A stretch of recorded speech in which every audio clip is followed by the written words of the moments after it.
Bonjour et bienvenue à la Justice entre nous. Mon nom est Serge Hébert. Cette semaine, nous recevons Maître Christiane Vincent, notaire, et on parle de mandat de protection.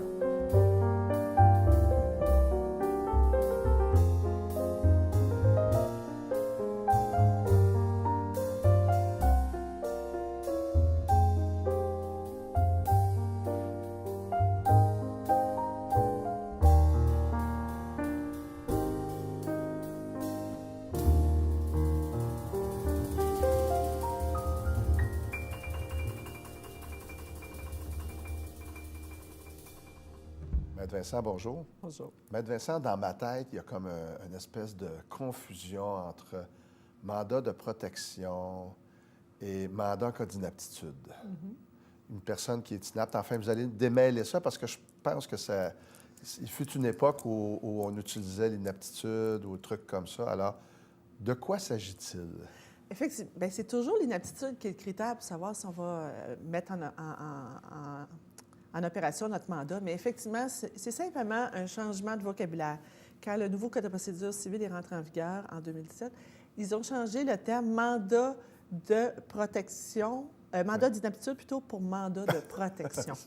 Alors, c'était, et puis même nous, hein, je veux dire, on va souvent se fourcher la langue en disant mandat d'inaptitude, ça fait tellement longtemps. En fait, la loi a été adoptée en 1991. C'est depuis cette époque-là qu'on utilisait mandat d'inaptitude. Oui, puis pour le bénéfice des gens qui nous regardent, à la blague, des fois, les juristes ont dit bon, ils ont changé le mot. Oui, oui. Bon, parce que c'est la même chose. C'est le mot, c'est ça, c'est la le même chose. le même instrument. Bon, alors, de quoi s'agit-il? Bien, en fait, c'est un mandat de protection. Comme je l'ai mentionné, avant 1991, il n'y avait pas possibilité à l'avance de dire si un jour je deviens inapte et que je ne peux plus moi-même administrer mes biens ou prendre des décisions, pas seulement au niveau de la gestion de mes biens, mais au niveau de ma personne, bien, j'aimerais moi-même décider qui sera cette personne-là. Ce n'était pas possible autrefois. Alors, depuis 1991, c'est possible de le faire. En fait, il faut peut-être aller avant ça, expliquer pourquoi on ferait un mandat. Oui. C'est dans le fond parce qu'on le sait, et aujourd'hui, on sait les gens, il y a toutes sortes de situations qui peuvent se présenter. Tant et si longtemps que je suis lucide, tant et si longtemps que je suis apte. Quand j'entends apte, on parle des capacités cognitives et capacités mentales de faire les choses, bien, je n'ai pas besoin que quelqu'un me représente. Parfois, pour certains actes, je vais vouloir me donner une procuration peut-être, mais je suis lucide, je peux faire moi-même les choses. Le jour où je deviens inapte, encore une fois, c'est au niveau cognitif. Ce n'est pas le simple fait de ne pas pouvoir me déplacer à une institution financière parce que je me suis cassé une jambe. Ouais. Ça, c'est une inaptitude physique. Mais l'inaptitude mentale qui fait que je ne peux plus, et ça, il faut que ce soit d'ailleurs, quand on veut mettre en force le mandat, il va falloir aussi que ça soit établi. Là. Ouais, on va y revenir. Je voudrais justement, à titre d'exemple, on pourrait parler de la maladie d'Alzheimer Ouais. à un certain degré. Il y a un Ouais. certain degré où Ouais. je pense Ouais. que c'est connu, là, les gens... Ouais. Il y a vraiment une grande confusion parce que, justement, quand j'étais jeune, il n'y a pas si longtemps que ça quand même, on parlait de... Avant qu'on entende parler de la maladie d'Alzheimer, on disait « Ah, il trouble ou il est confus ou elle est confuse. » Mais en fait, c'était de l'Alzheimer, probablement. Ou de la démence. De la démence. Il faut bon. comprendre, il y a beaucoup de différents types de situations qui peuvent amener à... Dans le fond, c'est ça, il y a un degré, là, c'est une inaptitude totale. Si je suis à gérer soi-même ses biens, parfois, et c'est là aussi le défi, une personne qui, bon, on le sait, hein, on a, vous et moi, plus que... Un certain nombre d'années. On sait que la mémoire qu'on a à 25 ans, puis celle qu'on a à 50 ans, 60 ans... On va là parler pour vous. Parler pour vous. Alors, mais en fait, c'est que la personne n'est plus en mesure d'avoir une compréhension et de ce qu'elle a, ne serait-ce quand... Parce que dans le fond, on fait un interrogatoire aussi de cette personne-là. Comme notaire, d'ailleurs, on est appelé à le faire. Ou, vous le savez, les avocats aussi ont parfois le mandat de... Mais c'est pas vous qui faites les interrogatoires. J'en ai fait, moi, dans les années 80, alors que j'étais protonotaire. Là, les gens ne savent pas ce que c'est. Aujourd'hui, on dit greffier spécial là, ou greffier, là, mais c'était à la Cour supérieure, c'était l'officier de justice de la Cour supérieure qui allait rencontrer les gens et qui évaluait est-ce qu'ils ont l'air aptes? Ça, c'est avant 91. Là. Et là, maintenant, c'est les greffiers qui le font quand le processus est judiciarisé, ou c'est les notaires quand c'est une procédure devant notaire. Et quand on rencontre la personne, bien, on va s'assurer, est-ce que c'est encore dans le temps, dans le lieu? Et souvent, les gens, bien évidemment, si la personne est capable de répondre à toutes nos questions et elle sait très bien, évidemment, elle n'a pas besoin qu'on homologue son mandat, parce que c'est un peu ça aussi. Il y a beaucoup de garde-fous qui sont mis pour pas qu'on commence à mettre en application un mandat avant temps. Mais j'imagine qu'on va peut-être le voir un peu plus loin. Ce que j'allais vous dire, en fait, c'est vous qui menez le bal, mais ce que je veux dire, puis ce que j'ai retenu de l'époque où je faisais des interrogatoires, puis j'étais assez jeune, donc manquant d'expérience avec les personnes âgées à l'époque, c'est que c'est pas parce que une personne est âgée et un peu plus lente, puis là, je dis pas que les personnes âgées, vous êtes lent ou lente, mais il y en a, vous le savez.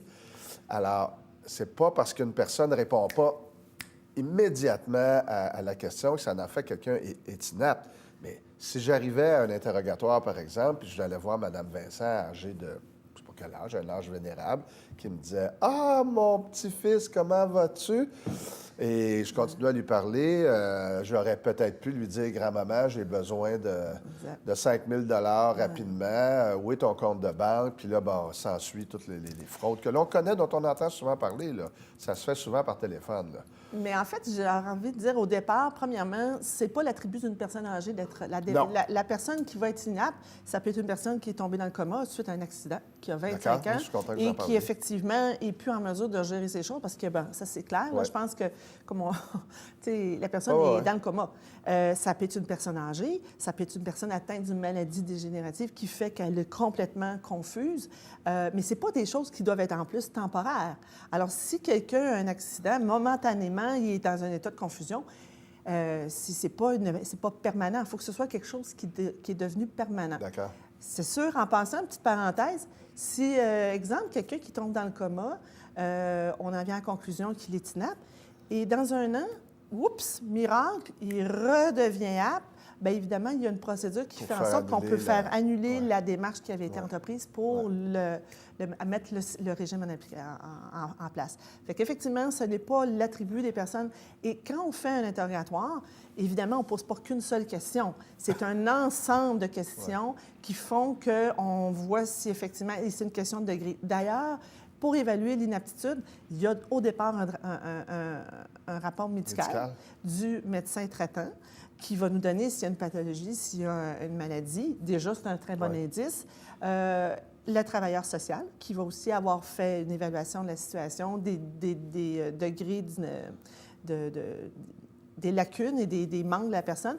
Et en troisième lieu, il y a le juriste qui, soit c'est une procédure devant le notaire, qui est le notaire, ou procédure devant la cour, qui va être le greffier, qui, par contre, le greffier peut aussi demander des fois mandater un notaire qui est accrédité pour le faire, mais c'est toutes ces balises-là qui vont faire en sorte, parce qu'on s'entend, si une personne a désigné quelqu'un pour le représenter et que cette personne-là est trop pressée ou empressée d'aller agir parce qu'elle voudrait mettre la main sur la main. Par contre, encore là, il y a des balises qu'on va pouvoir mettre dans notre mandat pour éviter ça. S'il n'y a pas de balise, c'est donc par voie judiciaire. Excusez-moi, pas de balise.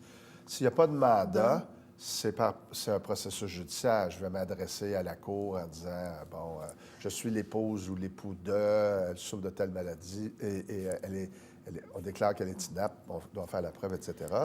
Sinon, là, c'est pas de ça, on ne parle pas du processus judiciaire, mais dans l'éventualité où il n'y en a pas, il faut passer par la cour. Et là, c'est plus long, plus difficile, plus onéreux, j'imagine. Bien, en fait, pour vous résumer rapidement, on a deux options. Parce que quel est l'avantage pour les gens de prévoir tout de suite? Bien, choisir qui va les représenter. Bien, justement. Alors, au départ, si une personne devient inapte, parce qu'on a établi qu'elle n'est plus en mesure de gérer ces choses ou de prendre des décisions éclairées, et enfin, pour sa propre, parce qu'en bout de ligne, c'est pour sa propre protection, pour pas qu'elle se fasse frauder ou berner. La première étape, c'est qu'on va vérifier est-ce qu'elle avait fait un mandat. Alors, si la personne, effectivement, n'avait pas fait de mandat, on va se retrouver avec la procédure du Code civil, qui est la procédure d'ouverture de régime de protection, qui implique, effectivement, vous avez tout à fait raison, qu'on devra, premièrement, convoquer ce qu'on appelle l'Assemblée des parents, alliés et amis. Alors, ce n'est pas moi, mettons que c'est moi qui serais devenue inapte, si j'ai fait un mandat, je vais avoir effectivement moi-même désigné à l'avance qui je veux nommer. Si je ne l'ai pas fait, bien, c'est les règles du Code civil. Et ça veut dire que c'est l'Assemblée de famille qui, elle, va se réunir. On est obligé à ce moment-là de convoquer certaines personnes. D'autres devront s'ajouter. Il doit y avoir quorum d'au moins 5 personnes. Donc, alors, minimum. Alors, des fois, on sait que les familles sont plus petites. Réunir ces personnes-là. Et ensuite, c'est ces personnes-là qui vont donner un avis. Il faut bien s'entendre. Elles vont émettre un avis. Alors, je peux avoir autour de la table. Évidemment, on ne va généralement pas convoquer juste 5 personnes. Il s'agit que ce soir-là, on a convoqué les personnes. Il y en a une qui ne se présente pas. Bien, on est obligé de recommencer. Mais ces personnes-là vont donner un avis qui ensuite va être repris dans le rapport qui va être déposé à la Cour si c'est une procédure devant notaire. Sinon, si ça avait procédé à la Cour même, ça va être pris en considération par le greffier qui va rendre la décision. Alors, donc, ce qu'on peut tirer comme conclusion, c'est un peu plus complexe, plus onéreux, etc. Donc là, je reviens. J'ai été prévoyant, ma conjointe a été prévoyante. On a fait nos testaments, on a prévu mandat en cas d'inaptitude ou de protection.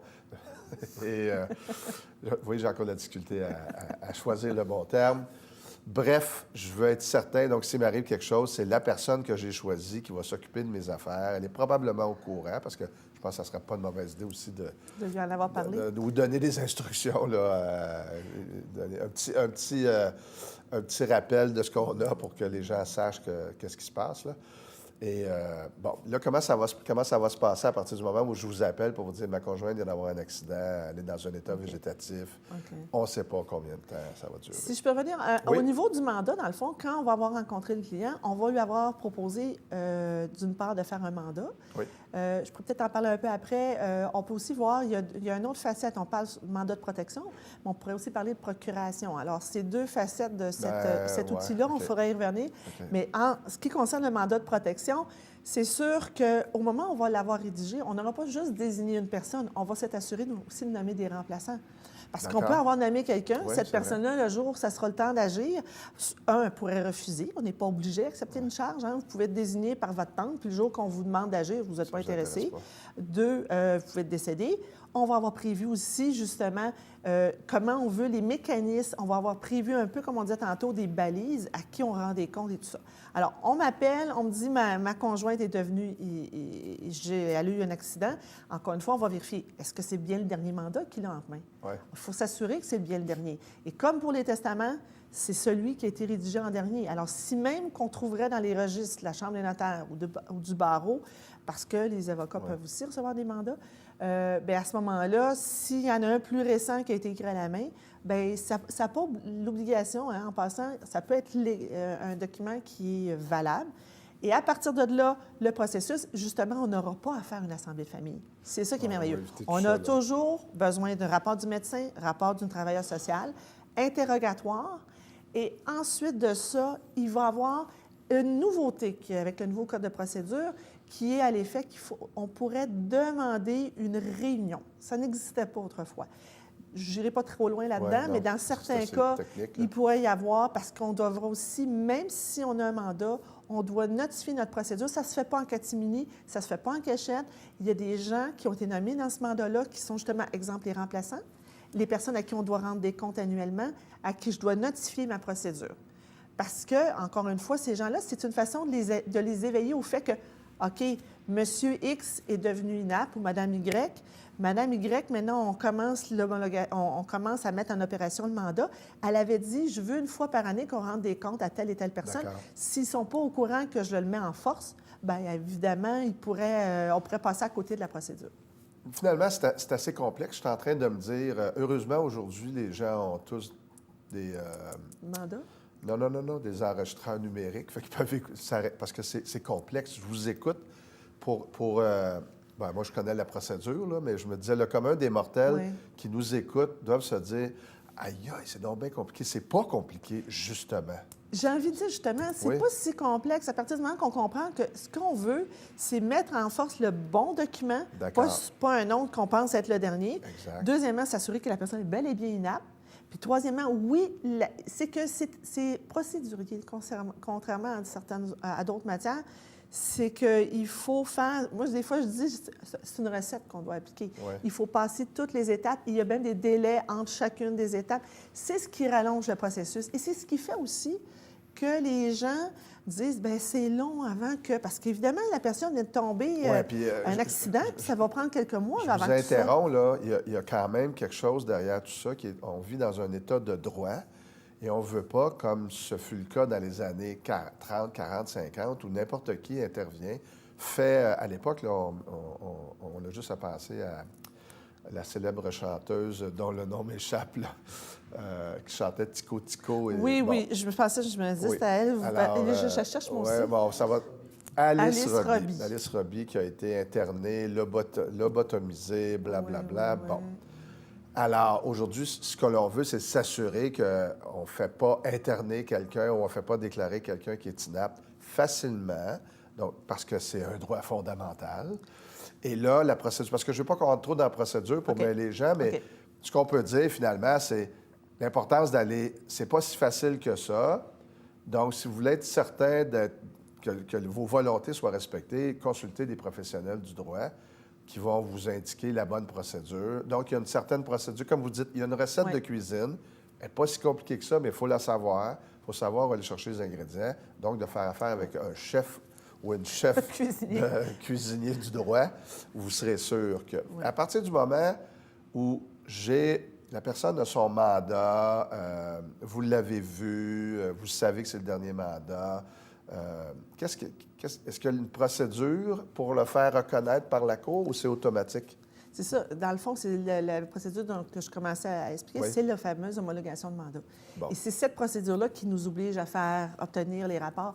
Mais peut-être pour justement aider les gens à comprendre où ce que nous, comme exemple, comme notaire, on intervient, c'est justement en amont, d'avoir pris le temps de s'asseoir puis avoir dit à qui, justement, je voudrais donner la responsabilité de gérer mes choses advenant que je suis inapte. Et effectivement, c'est pas juste, vous l'avez soulevé, c'est pas juste comme Alice Robbie, on parle pas de la personne que je désigne, c'est pas juste pour gérer mes biens, elle va prendre des décisions en ce qui concerne mes soins de santé. La personne. Et c'est là que c'est important de désigner la personne qui, je pense, va prendre les meilleures décisions en ce qui me concerne. D'ailleurs, je peux nommer des personnes différentes. C'est pas toujours souhaitable, par contre. Mais si j'ai, dans le cas... Bien, c'est parce qu'il y a deux aspects, là. Mais si je décide que je nomme certaines personnes parce que c'est cette personne-là que je veux qu'ils prennent des décisions en regard à mes soins de santé, à quel endroit on va me placer, parce que généralement, on ne peut plus rester chez nous, bien, c'est dans le mandat que je vais l'avoir fait. Alors, c'est certainement à ce moment-là que c'est important d'avoir les bons conseils puis de voir comment on va mettre les choses en place pour que ces gens-là agissent dans mon intérêt à moi.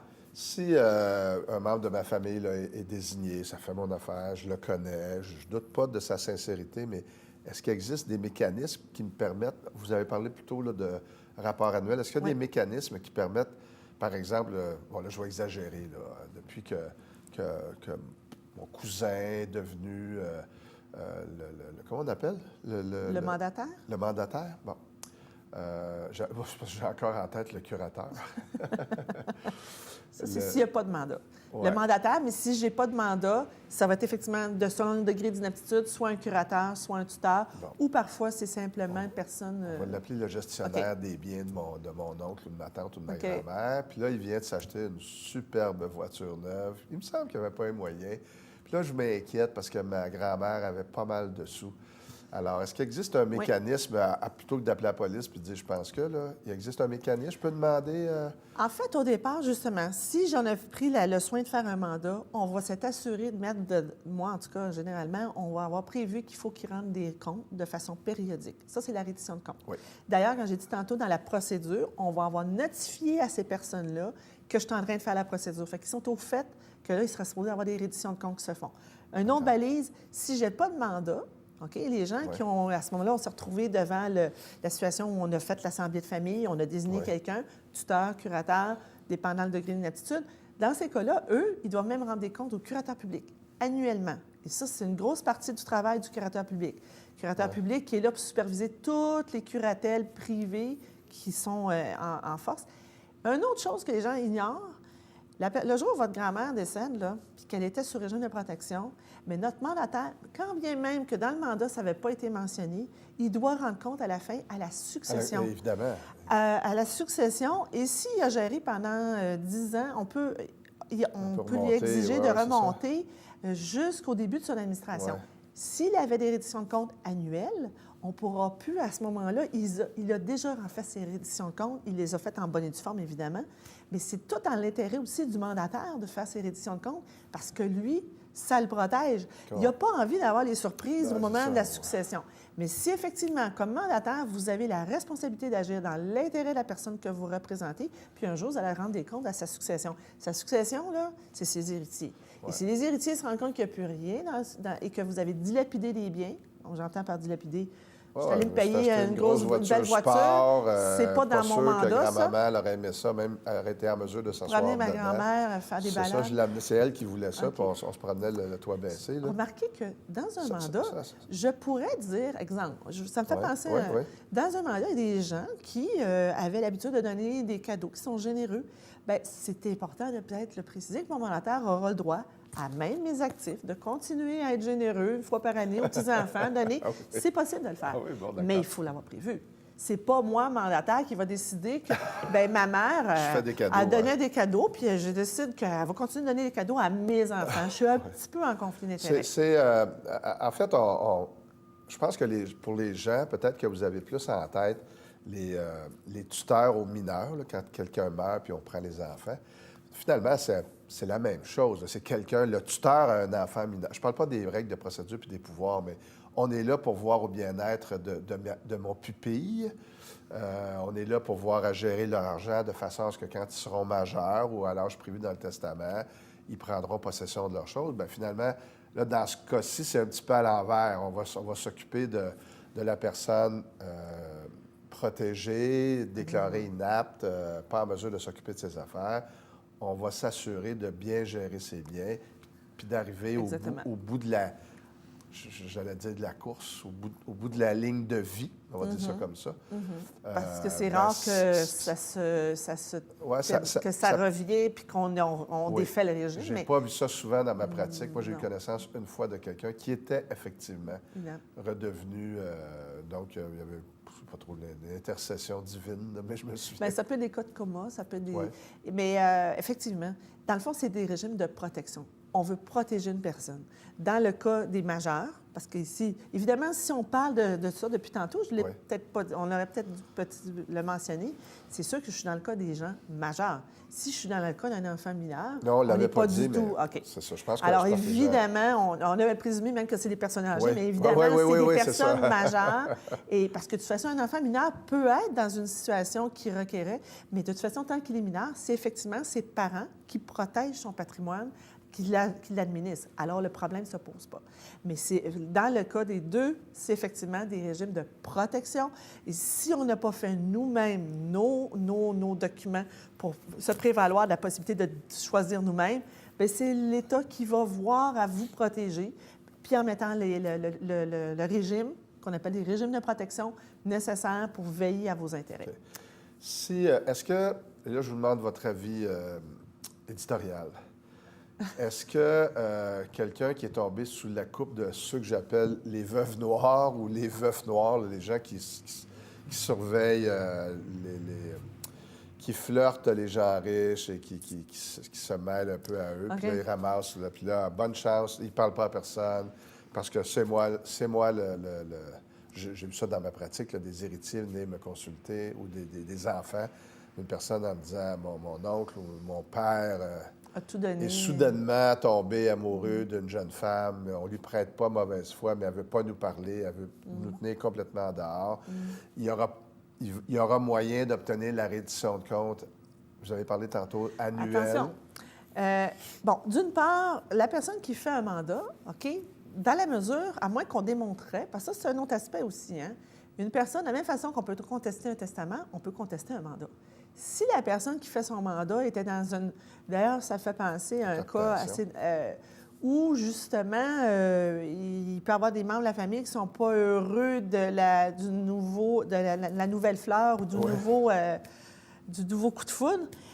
qui, le jour où la personne devient inapte, disent, ben écoute, il n'était pas lucide, il ne pouvait pas le faire, il n'était pas... Ou, à ce moment-là, on peut essayer de contester, mais si vous êtes complètement lucide, complètement conscient de ce que vous faites, c'est votre choix. Ouais, vous désignez qui vous voulez. Il y a un exemple que j'aime bien donner, que j'ai vu à un moment donné. Monsieur de 92 ans, très riche, homme d'affaires qui a réussi, très riche. C'est drôle, ça arrive aux gens qui sont très riches. Oui, ben, en tout cas, bref. Et je ne fais pas d'âgisme, là. Je ne veux pas que vous pensiez que je m'attaque toujours aux personnes âgées. Je vieillis, moi aussi.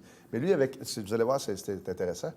Lui, il a 92 ans et il a rencontré la femme de sa vie qui devait en avoir comme 23 et qui avait tout ce qu'il faut à bonne place, les cheveux, les yeux, tout. Et là, les membres de la famille n'étaient pas contents de savoir que madame... Et c'est pas parce qu'elle était une belle femme qu'elle était nounoune, là. Alors, lui, il a dit, puis c'était paru dans les journaux, « Moi, je me fous de savoir si elle m'aime pour mon argent. Moi, je suis heureux, j'ai du plaisir avec elle, puis j'ai fait mes choses en conséquence. » Je pense qu'il avait fait cette sortie-là avant. Il a dû voir des médecins se faire déclarer puis s'assurer que sa nouvelle flamme... Puis il avait raison. Bien, moi, j'ai aimé ça. Je dis, regarde, le monsieur, là, il dit, moi, je m'en fous. Elle peut avoir 40 ans, elle peut avoir 70 ans, elle peut avoir 20 ans. C'est mes affaires, c'est ses affaires, puis mêlez-vous pas de ma décision. Et ça, c'est pour moi l'ultime pouvoir que l'on a sur notre vie et nos choses. Exactement. Donc, j'allais dire, on est en train d'aller dans la caricature. Mais, et là, j'ai même envie de dire, c'est vous qui êtes en train de le faire, l'éditorial. Mais... mais en fait, c'est ça. Je veux dire, c'est mon choix, moi, là. Et on n'a pas apporté des jugements sur les choix que les gens font quand ils désignent des personnes. On comprend que c'était très caricatural, mais effectivement, c'est vrai, j'ai une nouvelle conjointe, j'ai un nouveau conjoint. C'est moi qui ai décidé que je veux le désigner. Ouais. Et à moins qu'on détermine que j'étais vraiment... sinon, que notre cœur, que nos... Peu importe les raisons qui nous ont amenés à faire ces choix-là. Mais c'est sûr que c'est là le rôle du conseiller juridique de dire aux gens peut-être quand même de prévoir certaines choses le pour mécanisme, éviter... c'est ça. Et, oui. Puis pour ça, en bout de ligne, que ce soit vous qu'on protège vos intérêts, que cette personne-là ne soit pas juste de passage dans votre vie, parce qu'après, il y aura des... Parce qu'on a tous entendu parler là, aux États-Unis, enterrer dans ma Cadillac, léguer ma fortune à mon chien. Bon. Au Canada, je pense que c'est pas possible. Je ne rentre pas là-dedans parce qu'on n'a pas le temps. Là. On arrive déjà à la fin. On a vu beaucoup de matière rapidement. Donc, en conclusion, vous suggérez quoi aux gens? Bien, évidemment, de mettre leurs documents. C'est toujours de mettre nos documents à jour, que ça reflète nos volontés et qu'on prenne le temps de faire les choses qui sont conformes à votre réalité. On fait du sur-mesure. On peut pas... La solution du voisin n'est pas nécessairement la vôtre, là. Alors, il faut vraiment s'assurer de mettre ça régulièrement à jour. Je vous remercie beaucoup. Je pense qu'on a été clair. C'était quand même agréable, même si c'était lourd comme procédure. Alors, mesdames et messieurs, revenez-nous la semaine prochaine à la Justice entre nous.